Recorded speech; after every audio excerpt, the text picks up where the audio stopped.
আমি Krishnakoli Mahato, MA PhD। আমার গা অমাবস্যা, আমার চুল মেষপালকের ফাল্গুন, আমার পেট সাঁওতাল পরগনা, আমার দুটো থাই, একটা বাঁকুড়া, একটা পুরুলিয়া। আমি গড়িয়াহাটার মেয়েদের মতো আরশোলা দেখলে ভয়ে পালিয়ে আসি না। বোমায় বাঁ হাতুড়ে যাওয়া বাবা কতবার আমার বই পুড়িয়ে দিয়েছে, কতবার আমার দুঃখী মা বলেছে মেয়েদের বড় হতে নেই। মা, আমি ইউরোপ থেকে ডাক পেয়েছি, এই দেখো ইমেল, দলিত সম্মেলনে আমি পেপার পড়তে চলেছি। মা, আমি তোমার কৃষ্ণকলি মাহাতো, MA PhD। আমি যার কাছে PhD করতাম সেই প্রফেসর আমাকে রায়চকে নিয়ে যেতে চাইলেন। আমি বললাম, কেন? রায়চক কেন? উনি বললেন, রায়চকে না গেলে PhD পূর্ণ হয় না। আমি বললাম, কেন? আমি আপনার ফ্ল্যাটে যেতে পারি। উনি আঁতকে উঠে বললেন, না না, আমার বাড়ি না। আমার PhD 1 বছর পিছিয়ে গেল। আমি ফোন করলাম, স্যার আমি রায়চকে যাব।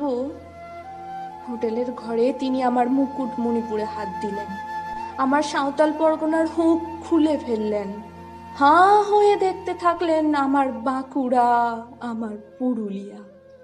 আমার 2 অগ্নিগোলকের কাছে মুখ নিয়ে এলেন, তখনই চিৎকার, আগুন আগুন আগুন, আমি পারবো না।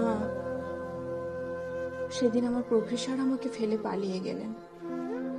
আমি কৃষ্ণকলি মাহাতো, MA PhD। কত কষ্ট করে, কত অপমান সহ্য করে, জঙ্গলের রাত জেগে বই পড়ে আমি এখানে এসেছি।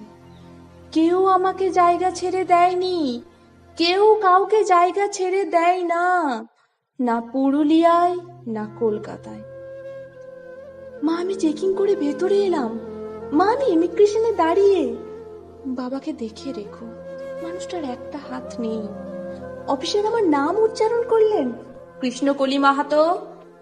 আমি বিমানের সিঁড়িতে উঠছি মা, বিমান সেবিকা আমাকে ম্যাডাম বলল, আমাকে আমার নাম্বারে নিয়ে গিয়ে বসালো। আমি সিট বেল্ট বেঁধে ফেললাম। প্লেন রানওয়ে ধরে দৌড়াতে শুরু করেছে। দৌড় দৌড় দৌড়, কি গতি, কি তেজ, কি আওয়াজ!